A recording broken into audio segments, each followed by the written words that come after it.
कितनी बेबाकी से फैसला ले लिया जाता है कि कब युद्ध होगा, कब युद्ध नहीं होगा, कब युद्ध विराम होगा और कब किसी भी चीज की प्रतिक्रिया दी जाएगी। आज युद्ध विराम की घोषणा की गई, सीज फायर की घोषणा की गई और उस सीज फायर की घोषणा के कुछ ही घंटों के बाद सीज फायर वायलेंस हो गया, यानी युद्ध विराम का उल्लंघन हो गया।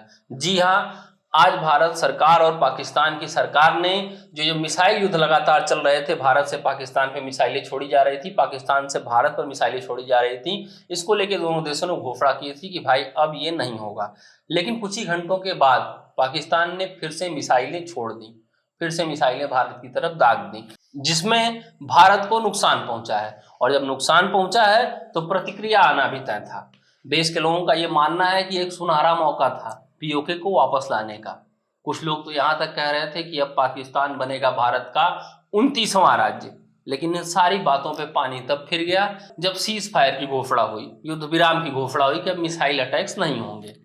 लेकिन उसके कुछ ही घंटों के बाद फिर से मिसाइल अटैक हो जाना और एक गहरा आघात पहुंचाना, हालांकि पाकिस्तान की तरफ से ये बार बार हो रहा है। और उसके बाद सोशल मीडिया पर इस सीज फायर वायलेंस की घोषणा से ठीक पहले जिस प्रधानमंत्री को बिल्कुल एक मजबूत प्रधानमंत्री माना जा रहा था और मजबूती से पूरा देश और सभी नेता, सभी के सभी नेता जिस प्रधानमंत्री के साथ कंधे से कंधा मिलाए खड़े थे, उस प्रधानमंत्री से अब लोग छिटकते दिख रहे हैं, सामान्य नागरिक भी और नेता भी। यहाँ तक कि उनकी खुद की पार्टी के जो निचले क्रम के नेता हैं, उन्होंने भी सोशल मीडिया प्लेटफॉर्म पे अपनी प्रतिक्रिया दी और कहा है कि ये युद्ध विराम की घोषणा बिल्कुल ही गलत थी। और इसी तरीके से आज मैं प्रशांत पांडे और मेरे साथ है Ravi Gupta ji the social dice के इस प्लेटफॉर्म पे हम आज आपको बताएंगे कि सोशल मीडिया प्लेटफॉर्म्स पे लोगों की क्या प्रतिक्रिया आ रही है, लोग क्या लिख रहे हैं, क्या कह रहे हैं।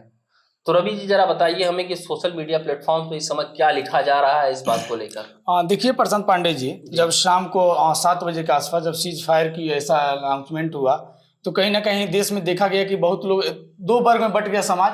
क्योंकि एक वर्ग ऐसा था कि शांति से युद्ध हुआ, ज़्यादा नुकसान ना हमारी हुई ना उनकी हुई, उसके बाद से युद्ध को विराम दे दिया गया।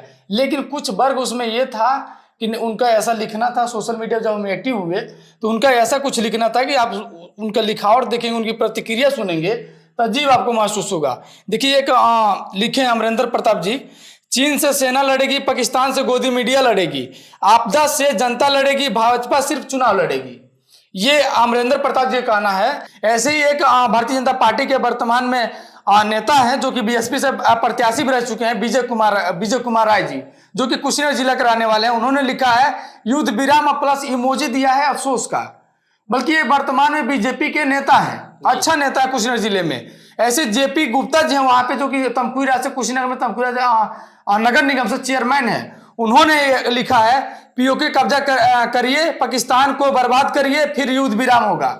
मतलब कहीं ना कहीं जो भारतीय जनता पार्टी कार्यकर्ता हैं या पदाधिकारी, जो छोटे बड़े नेता हैं, चेयरमैन हैं या प्रत्याशी रह चुके हैं, उनका भी कहना है कि ये जो विराम किया गया युद्ध को लेके कहीं ना कहीं ये गलत हुआ है। एक बहुत सुनहरा मौका था कि पाकिस्तान का जो पीओके जो है उसको देश इतने आक्रोश में था, देश चाहता था कि उसको सही और सटीक जवाब दिया जाए। ये बार बार की ये एक तरीके की डॉग फाइट बार बार की नहीं चलेगी। एक देखिए सोशल मीडिया पे बहुत अच्छे लिखने वाले हैं भानु प्रताप मिश्रा जी, उन्होंने लिखा है कि नरेंद्र मोदी जी आप बस चुनाव लड़िए, युद्ध आपके बस की बात नहीं है। समझिए लोगों की प्रतिक्रिया क्या रही है, किस तरीके का रही है। बल्कि पहले मोदी पे एक विश्वास था कि चलो हमारे प्रधानमंत्री जी हैं, हमारे प्रधानमंत्री हैं, देश के मुखिया हैं, जो भी कर अच्छा करें। जो युद्ध हो रहा था कहीं ना कहीं उस चीज से लोग संतुष्ट थे। लेकिन जब वही नागरिक जो अभी तक इतना समर्थन दे रहा था, अब वो खुल के अपने प्रधानमंत्री के खिलाफ सोशल मीडिया पे लिखने लगा है इस घटना के बाद। एक प्रतिमा सिंह जी महिला है जो कि सोशल मीडिया पर काफी अच्छा लिखती हैं, उन्होंने लिखा है प्रशांत जी, 2 दिन और रुक जाते चांद सितारे सारे झुक जाते। ये कहीं ना कहीं एक मैसेज दिया जा रहा है सोशल मीडिया के माध्यम से। प्रतिमा जी मैसेज दे रही है नरेंद्र मोदी जी को, देश को, कि काश 2 दिन 3 दिन और युद्ध चला होता तो जो चांद सितारे हैं सब झुक जाते भारत के लिए, पाकिस्तान सरेंडर कर देता। हाँ सरेंडर कर देता। लेकिन कहीं ना कहीं ये जो हुआ है, हिमांशु मदेशिया जी हैं, हिमांशु मदेशिया बिट्टू लिखते हैं, उन्होंने लिखा है आयरन मैन और सायरन मैन में दोनों में फर्क है। नहीं देखिए, सायरन तो जरूरी था लोगों को अलर्ट करने के लिए, ये कमेंट की उनकी लाइन राइम बनाने के लिए है। हाँ। लेकिन प्रधानमंत्री को इस तरीके से सायरन मैन की एक नई उपाधि दे देना। लेकिन उनका जो भी भाव था, जो भी ये प्रतिक्रिया दी है, अगली लाइन कहीं ना क्या कहीं है? ये देखिए लिखे हैं उन्होंने कि आयरन मैन और सायरन मैन में दोनों में फर्क होता है। जी। हर कोई इंदिरा गांधी नहीं हो सकता है।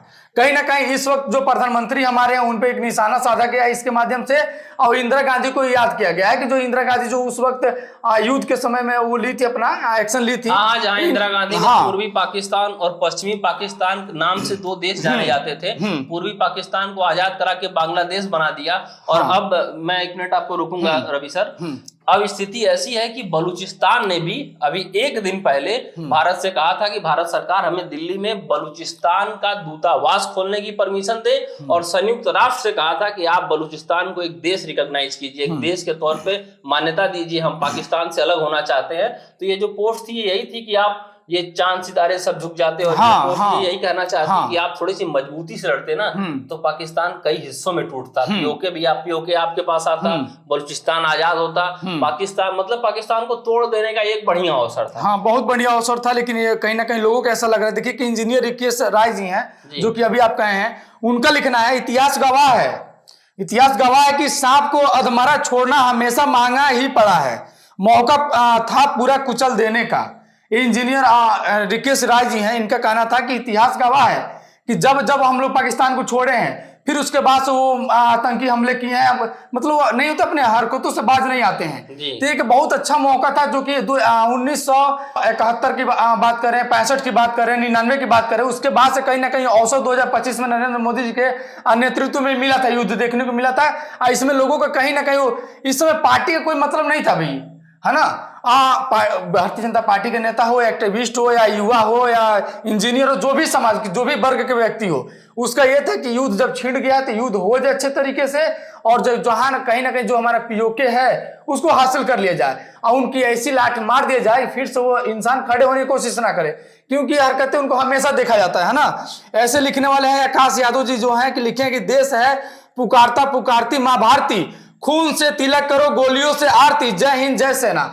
कहीं ना कहीं लोगों का सेना पर भरोसा अभी भी है। सेना जो अभी सेना को जितना आदेश उतनी ही कार्रवाई करेगी, तो सेना पर भरोसा है। लेकिन जो भारतीय जनता पार्टी के जो नेतृत्व में सब निर्णय जो लिया गया वर्तमान में शाम को 7 बजे, देश में इतना आक्रोश है ना कि अगर आप देशवासियों को समझाने की कोशिश कर रहे हैं कि युद्ध नुकसानदेह है तो उसको सुनने को तैयार नहीं है, क्योंकि उन्होंने कहा है हमने शुरू नहीं किया है लेकिन हम खत्म करेंगे, नुकसान हम उसका सह लेंगे। एक पोस्ट ऐसी भी हमें सोशल मीडिया पर मिली जहां लोग कह रहे हैं कि मोदी जी के 56 इंच के सीने से ज्यादा ताकत जेलेंस्की में थी। यूक्रेन एक छोटा सा देश, वो आज तक लगातार पिछले 3 सालों से रूस से युद्ध लड़ रहा है। तो यूक्रेन जैसा एक छोटा सा देश अगर इतनी ताकत दिखा सकता है अपनी बैकिंग के दम पे, नाटो देशों के समर्थन के दम पे, तो मोदी जो एक ग्लोबल लीडर है, मोदी जी की ये ग्लोबल जो छवि बनी हुई है, उस ग्लोबल छवि के दम पे मोदी जी को क्यों किसी देशों का समर्थन नहीं मिला, और क्यों उनको ये कहा गया कि आप सीज फायर करिए, क्योंकि स्थिति जैसी थी बिना दबाव के सीज फायर नहीं हुआ है। और बिल्कुल सोशल मीडिया पे आप प्रतिक्रिया ये भी देखेंगे कि हर कोई इंदिरा गांधी नहीं बन सकता, हर कोई इंटरनेशनल प्रेशर को नहीं झेल सकता, और इंटरनेशनल प्लेटफॉर्म पे हर कोई इस तरीके से नहीं खड़ा हो सकता है। देखिए प्रशांत पांडे जी, जो वर्तमान में स्थिति बनी हुई है उसको देखते हुए कहीं ना कहीं इंदिरा गांधी जी का जिक्र हो रहा है कि एक आयरन मैन लेडी थी, ऐसा वैसा करके मतलब जिक्र हो रहा है उनका। एक उदय नारायण गुप्ता जी हैं, जो कि कुशीनगर जिला के तमकुरा विधानसभा के पूर्व विधानसभा प्रत्याशी रह चुके हैं समाजवादी से। वो लिख रहे हैं, देश को बहुत उम्मीद थी लेकिन सब टाई फिश हो गया। अमेरिका ने दादा की तरह सीज फायर की घोषणा कर दी और नरेंद्र मोदी जी ने उसको मान लिया। ये बल्कि जो जिनकी भी बात कर रहे हैं कोई छोटे व्यक्ति नहीं है, लोग इस समय प्रतिक्रिया सोशल मीडिया पर अपनी कहीं ना कहीं राय लिख रहे हैं, अपनी जो भड़ास है कहीं ना कहीं उस चीज को सोशल मीडिया पर लिख रहे हैं, दिखाना चाह रहे हैं। देखिए बार बार ये कहा जाता है कि सोशल मीडिया में बड़ी ताकत होती है, और वही सोशल मीडिया आज अपना विरोध जता रही है। बाकी आप क्या सोचते हैं इन सारे पूरे के पूरे घटनाक्रम पे, आप हमें कमेंट बॉक्स में जरूर बताइए कि आपके दृष्टिकोण से ये सीज फायर कितना सही था, और उस सीज फायर के बात को मानने के बाद पाकिस्तान द्वारा जो सीज फायर वायलेंस कर दिया गया है, अब आप क्या चाहेंगे, फिर से सीज फायर की तरफ देखा जाए या फिर से पाकिस्तान को जो है कि वही कर दिया जाए जो वो चाहता है, बलूचिस्तान को अलग, पीओके को अलग और पाकिस्तान को अलग। बाकी आप कमेंट बॉक्स में हमें अपनी राय जरूर दीजिए और बताइए कि इसमें क्या आपको सही लगा और क्या गलत लगा। और आप हमें अपने कमेंट बॉक्स में अपनी प्रतिक्रिया जरूर दीजिए, लिखने से ना डरिए ना भागिए, आप जरूर लिखिए कि आपको ये वीडियो कैसा लगा, ये जो वर्तमान में जो हमारे प्रधानमंत्री जो निर्णय लिए हैं उस पर आप क्या सोचते हैं, और हमें अपनी सोच जरूर बताइए। और बिल्कुल हमें ये भी बताइएगा कि ये सीज फायर वायलेंस जो कर दिया गया कुछ ही घंटों के अंदर, इसके बाद भारत का अगला और बेहतर कदम क्या होना चाहिए। ये 56 इंच का सीना सिर्फ दिखाने के लिए नहीं होना चाहिए। जय हिंद साथियों। जय हिंद साथियों।